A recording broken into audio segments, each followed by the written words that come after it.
The following is a presentation of the Pro Wrestling Report. Informative, entertaining, and real since 1998.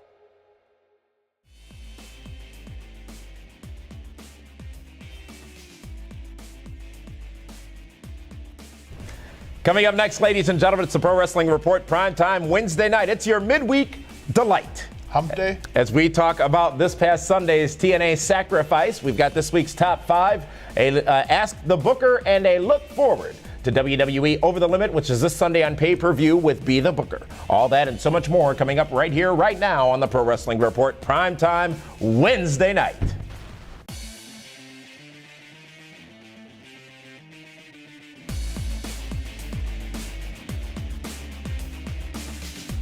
This is the Pro Wrestling Report Primetime TV, the longest-running pro wrestling news program in the world, with your hosts David Hero and Damian Nelson.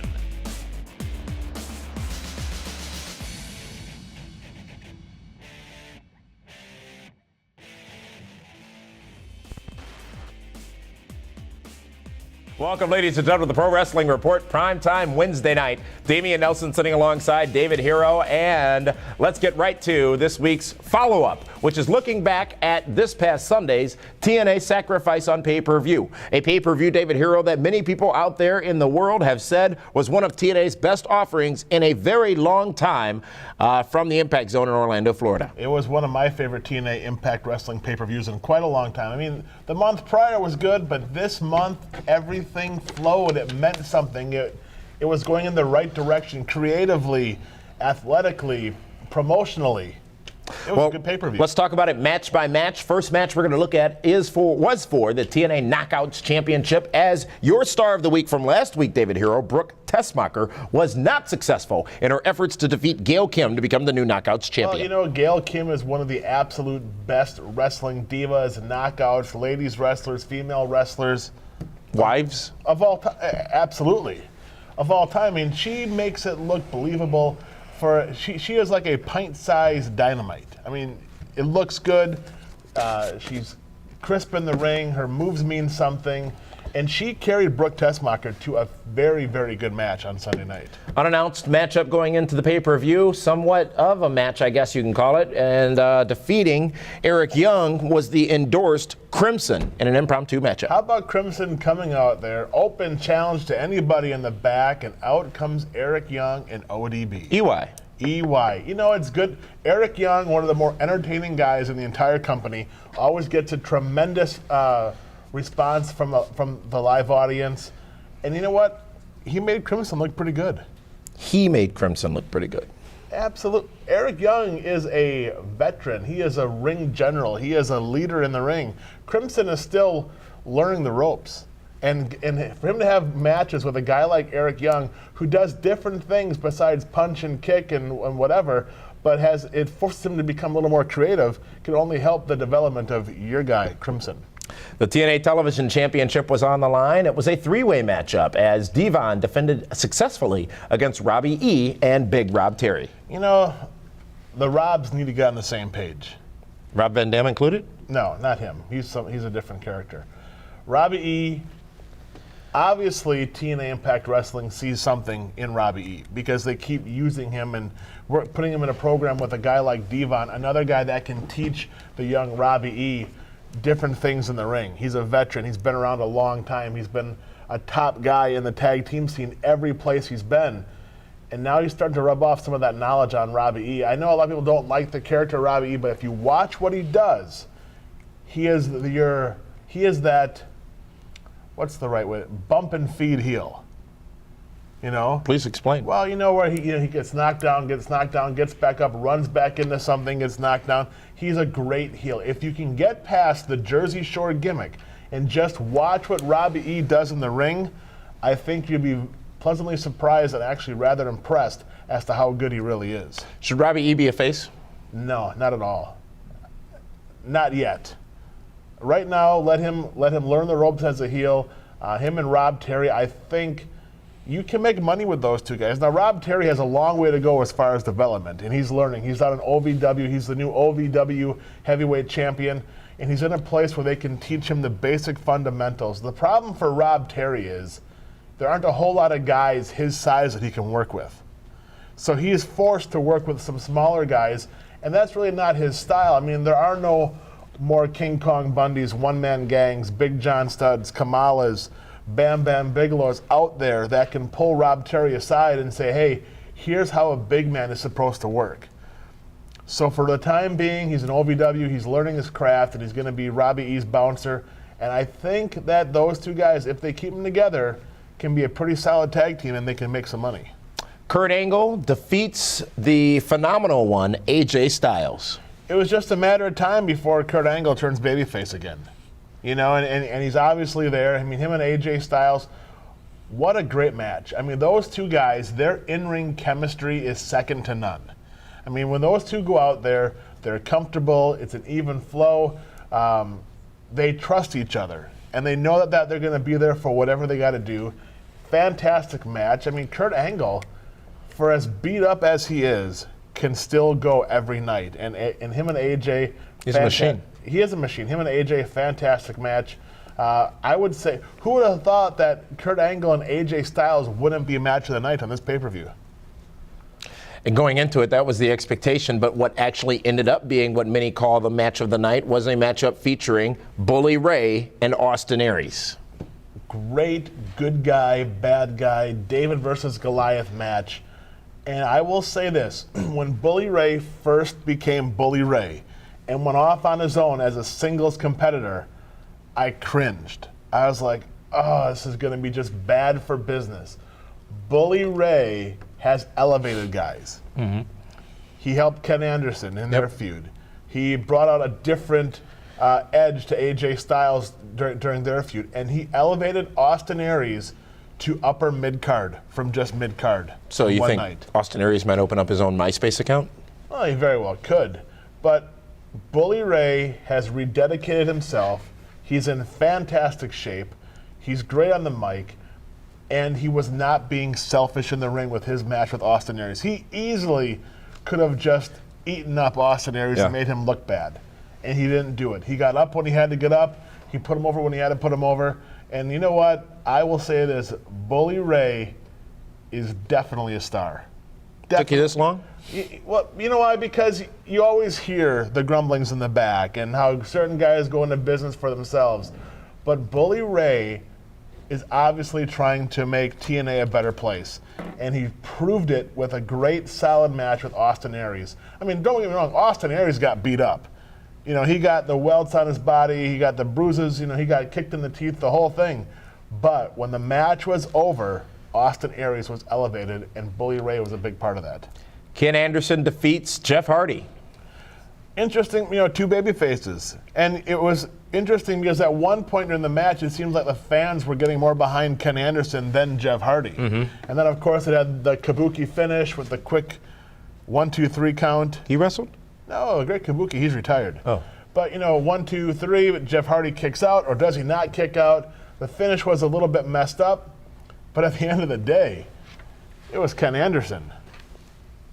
I'm not very pleased about that. The TNA Tag Team Championships changed hands this past Sunday in a surprising move at Sacrifice as Samoa Joe and Magnus lost their Tag Team Championships to Daniels and Kazarian. You know, and I know a lot of people out there will be like, oh my gosh, Kaz and Daniels, the tag champs, because Joe and Magnus are a great tag team. They're fantastic. Another twosome that I did not think was going to gel and do anything in that tournament. They've actually had a very successful run. And at first I was like, oh, this makes no sense. Why are they derailing Magnus and Joe? But if you think about it, they have Kaz and Daniels in a program with the owner of TNA Wrestling, Dixie Carter. And that's going to continue tomorrow night on Impact Wrestling as well. So I understand there's some new information. If Kaz and Daniels lose, well, now they're dropped down further in the card. Now Dixie's feuding with guys that really don't mean anything. But now AJ and maybe Kurt Angle and Dixie Carter are now in a program with the TNA Impact World Wrestling Tag Team Champions. It just brings a little bit more credibility with Kaz and Daniels to be in this feud, in this promo with them. At first, I didn't like it, but now that I think about it, it makes perfect sense. Well done on the creative end of TNA Wrestling. Speaking of champions, Rob Van Dam not successful in his efforts in the ladder match against Bobby Roode to become the new world champion. Bobby Roode succeeds again in retaining his championship. And the interesting thing about this ladder match is that once again, Bobby Roode has somebody beat himself. Rob Van Dam lost because he jumped onto the ladder and missed and wrenched his leg, which to me it's like every month they come up with a way for Bobby Roode to win, but Bobby Roode doesn't win, which just makes him the better, smarter, sneakier, snarkier, craftier heel. But eventually, Bobby Roode's going to have to beat somebody. Who's he ever beat? He beat James Storm, but here's the thing. What's Bobby Roode's finisher? I haven't seen it in forever. Yeah. You know what I mean? Yeah. Every time he wins, it's because the other guy makes a mistake and costs himself the victory. He skirts by, which is great. It works perfectly. It works great because you know what? Ric Flair did that a lot back in the 80s. Yep. He'd always find a way to win, whether it be by DQ or count out. Very seldom did Ric Flair ever pin somebody while they were in a big program. But the difference is, and I would venture to say this could be the evolution of Bobby Roode going forward, is when Ric Flair needed to beat somebody, he beat them. Right. He beat Dusty Rhodes. He beat Terry Funk. He beat Steamboat. They are committed to Bobby Roode, and it's refreshing. Because how many times did we see that TNA title flip over the place? We had no idea who was going to be the champ. I mean, it went like a cruiserweight match. It went from Sting to Jeff Hardy to Kurt Angle to Ken Anderson, all over the place and everywhere. But right now they are committed to building the TNA Impact Wrestling brand around Bobby Roode. And you know what? Maybe he's not the sexy choice. Maybe it's easier to go with Jeff Hardy. But it's the right choice to go with the heel and have the baby faces chase the heel. TNA Sacrifice was this past Sunday on pay-per-view. Overall, a great pay-per-view, one that delivered a ton of wrestling, especially in the last hour or so of the event.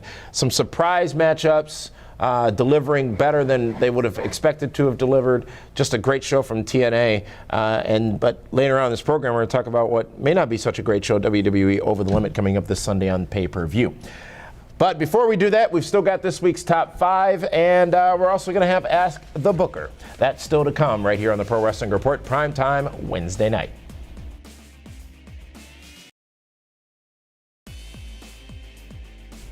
Welcome back to the Pro Wrestling Report, primetime Wednesday night. Damian Nelson sitting here alongside David Hero. And it's time to go to this week's Top 5, where I take a look at what I think are the 5 biggest things in professional wrestling. And starting with number 5 this week, ladies and gentlemen, Ring of Honor.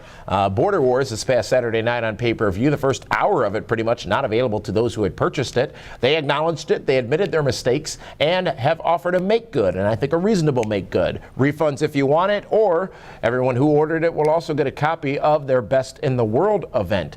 Ring of Honor is still having those challenges with their internet pay-per-views, and we're going to talk on Primetime Saturday night about the way they're addressing that and maybe some ideas they should consider going forward to make their fan base a little bit more satisfied. Number 5 goes to Ring of Honor. Number 4, a surprising pick, at least I'm surprised I picked him, John Laurinaitis. Yes, indeed, the general manager of both Raw and SmackDown, because his awkwardness is amazing.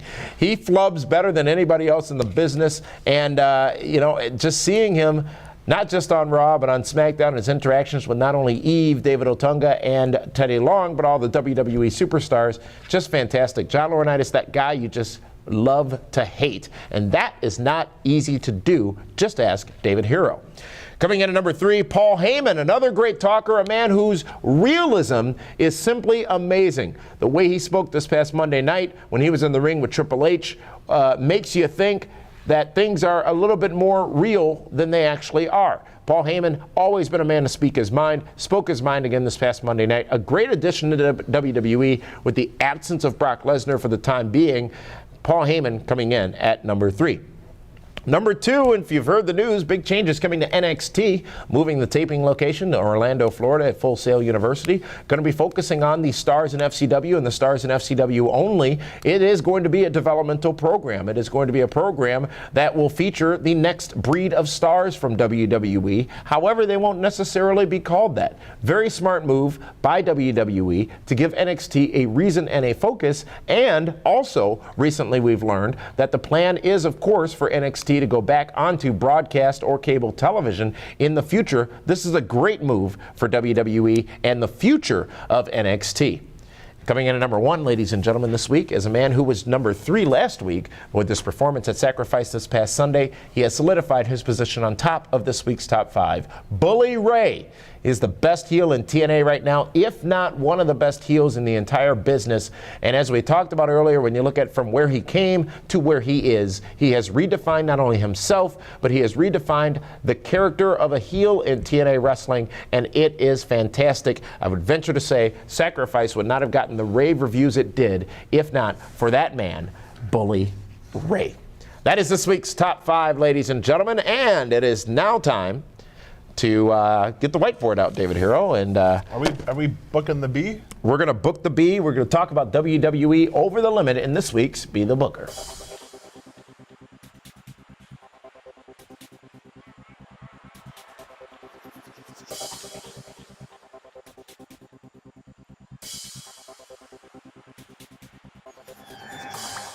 Welcome to Be the Booker for WWE Over the Limit this Sunday night on pay-per-view. In this segment, we go match by match as the matches have been announced. And this one, the Booker Man tells you how he would see things happen with a little bit of explanation as to why. And of course, it's important to note what happens in the pay-per-views with the PWR group, and that is we get points for our teams, the Nelson family and the Super Friends. People are going to complain we're talking about our teams now. I don't give a damn. Okay, because you know what? This guy is the winner. W-I-N-N-E-R. Let's start. Layla, Divas Championship on the line as Layla attempts to take the belt from Beth Phoenix. After what we saw on Raw this Monday night, Beth Phoenix destroying Alicia Fox. Layla getting a little bit of action at her. Should be an interesting matchup. You know, Layla brought back last month in Chicago. Fan favorite. Looks tremendous, fantastic, the whole deal. I honestly believe you don't bring Layla back to beat the Bellas, just to give the title back to the person that lost to the Bellas. Layla's here for a greater purpose. Right now, she's a fresh face. Obviously, she's under contract, which means that she owes them some dates. They're going to get some money out of Layla. Beth Phoenix, she's been doing jobs a lot lately, right? To a lot much smaller divas, to Kelly Kelly's, to Maria Menounos, to everybody else. I believe Layla is going to leave Over the Limit the Divas champion. Where is Karma? Sounds like a new game. You know what? San Diego? You know what? I don't know. I mean, do we need her right now? Yes. I don't think so. The Divas division is such a mess right now. I would save her for something bigger over the summer. You don't bring her back on a pay-per-view. You bring her back on Raw. Brought her back at the Royal Rumble. Different. But that's different. But build it up with some vignettes saying she's coming back, she's returning. Just don't pop her on TV. WWE Tag Team Championships on the line. Dolph Ziggler and Jack Swagger attempt to take the titles from Kofi Kingston and R-Truth. Dolph Ziggler is a member of the Nelson family, just in case you were wondering. And you know what? Swagger and Ziggler, talk about being the company guys. They go out there every week and they put people over, they make people look great, and they always get the short end of the stick. There are 4 great wrestlers in this matchup. 4 great talents, entertainers, the whole thing. I, in my heart, truly want to see Ziggler and Swagger become the new tag team champions. I think that tag team is money. I think that it reminds me of a newer version of the Hart Foundation, with Jack Swagger being a far better Jim Neidhart. You know what? If I'm booking this pay-per-view, I'm finally going to give Swagger and Ziggler what they deserve. What they've been doing over the past couple months has been nothing but fantastic. Kofi and Truth, they were thrown together. They were. But it works. It does work. But I think over the long haul, Swagger and Ziggler mean a lot more than Kofi and Truth, and they will leave the new tag team champions. What about Abraham Washington and his peeps, the Primos and Mason Ryan? That's fine. You know what? They seem to have some interest in this whole situation here. They do. I hope they don't waste pay-per-view time on them because they got to get that backstory on Raw and SmackDown because it's a different audience on pay-per-view. They need the larger audience to see what Abraham Washington's doing.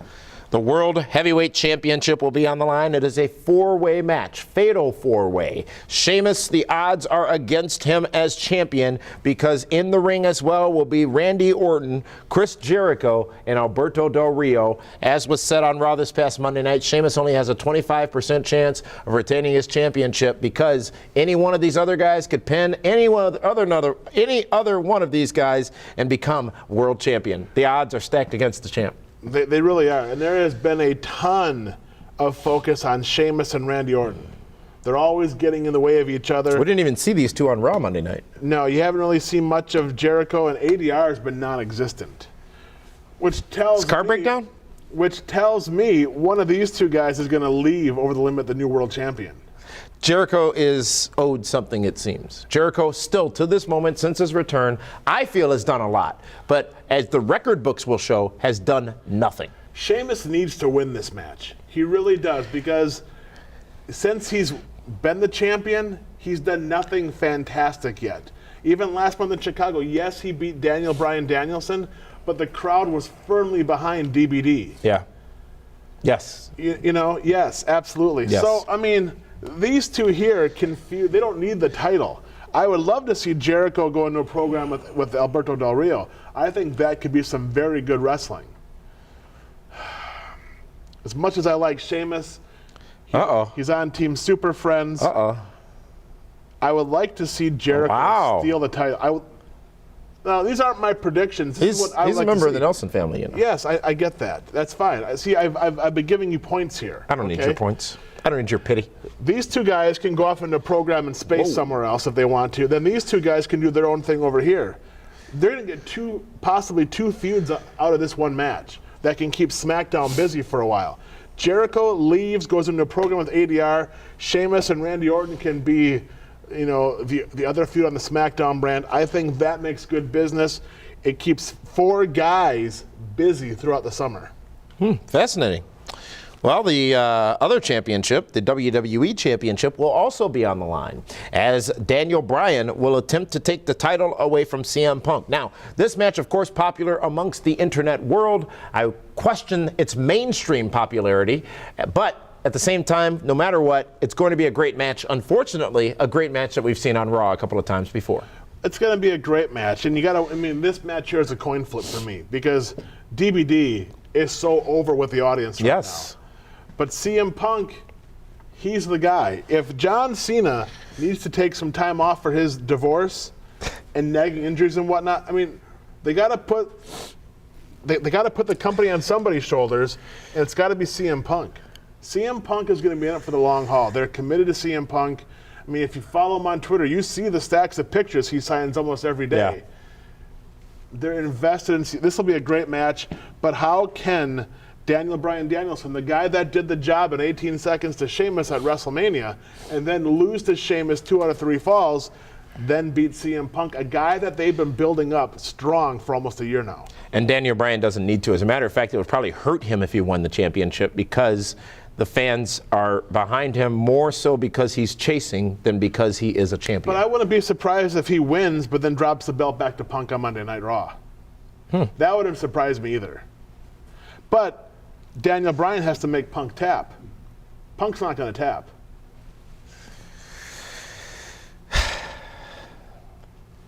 Is this business finished between Y2J and CM Punk? Absolutely. Please be finished.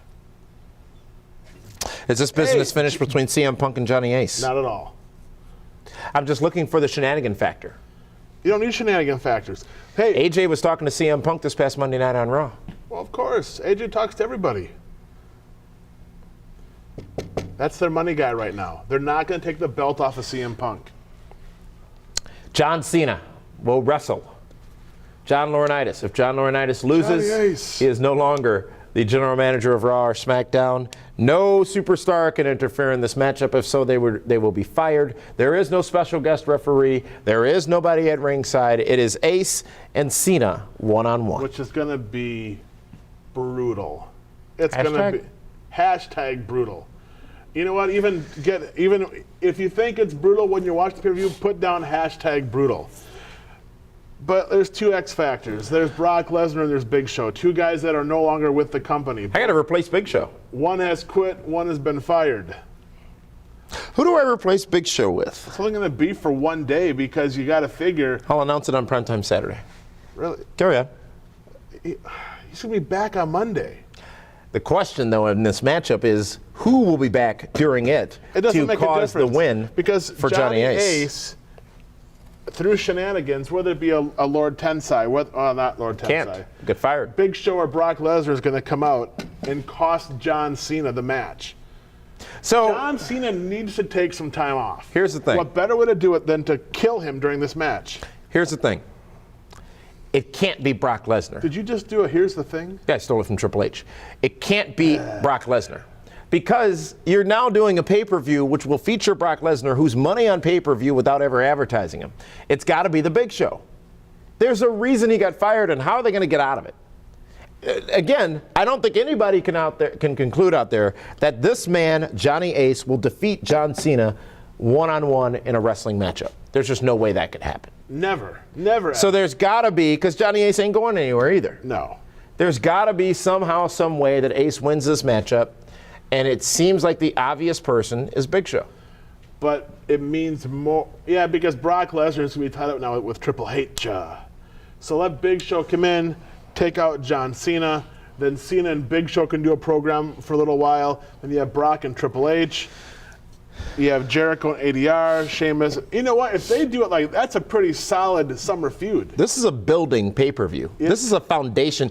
You called it a throwaway on Monday Night Meltdown. It is a throwaway. And I was with you, but I think what we've just learned through this segment, which is why I enjoy it so much, they have the opportunity anyways to build bigger and better things to SummerSlam. Absolutely. I mean, can you imagine, and we've seen Big Show and John Cena before, but if you have Show and Cena, of course, after Cena comes back, let's say, from an injury, maybe he's laid up for a month or two, convalescing, if you will.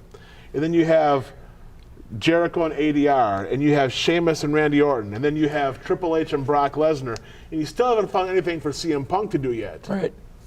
Could be a very interesting summer. Could be another summer of Punk, maybe. I don't know if I'd go that far. WWE. Hey, right now, last summer, as hot and as popular CM Punk was, the top star in the entire wrestling world? For about 2 months. Now where do you rank him? Not there. Not there. Not there.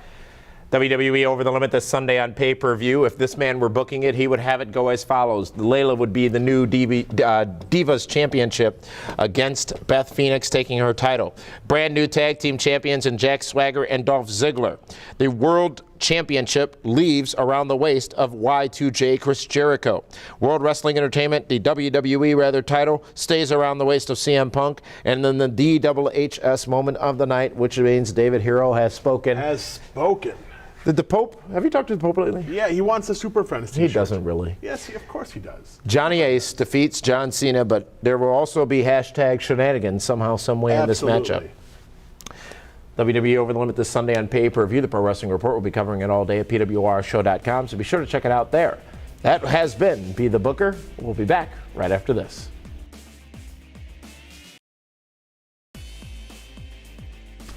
Welcome back, ladies and gentlemen, to the Pro Wrestling Report, primetime Wednesday night. Let's go to this week's Ask the Booker.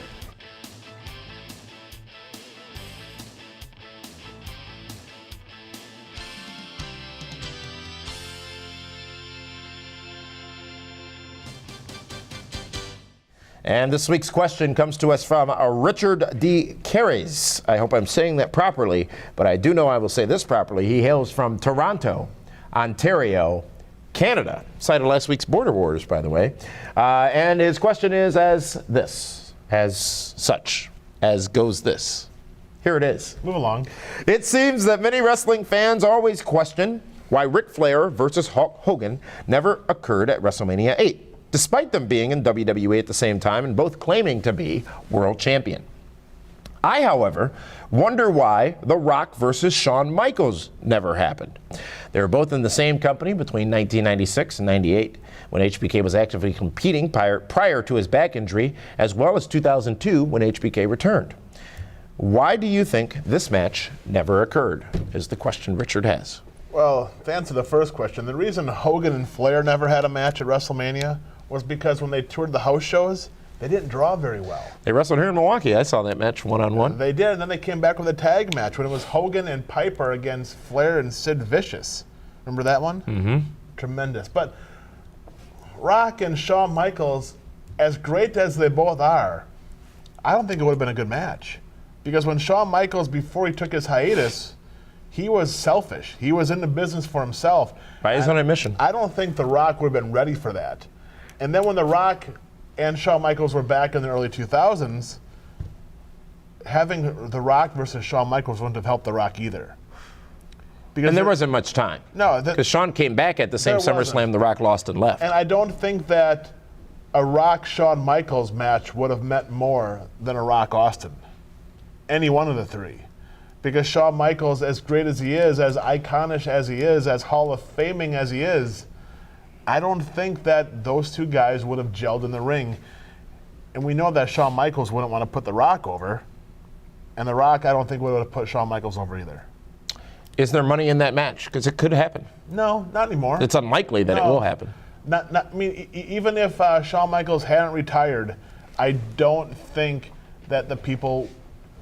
Yeah, you know, a lot would like to see the match, but I don't think it's good for business. Kenny Rogers Roasters business or just business Sometimes in you general? just have to have those fantasy dream matches, like Hogan and Austin. You know, you got to wonder. It's a great debate. You can talk about it for hours. But, yeah, I mean, what do you mean? Would you want to see that match? I'm not terribly convinced that I would like to see that match. No, not at all. At this point, at this time, but the question was, Talk why about did it two happen? over-the-top personalities, okay? And then just their ring styles just would not mesh. Yeah. I mean, could you see Shawn Michaels kicking out of a rock bottom? Can you see Shawn Michaels laying there for a people's elbow?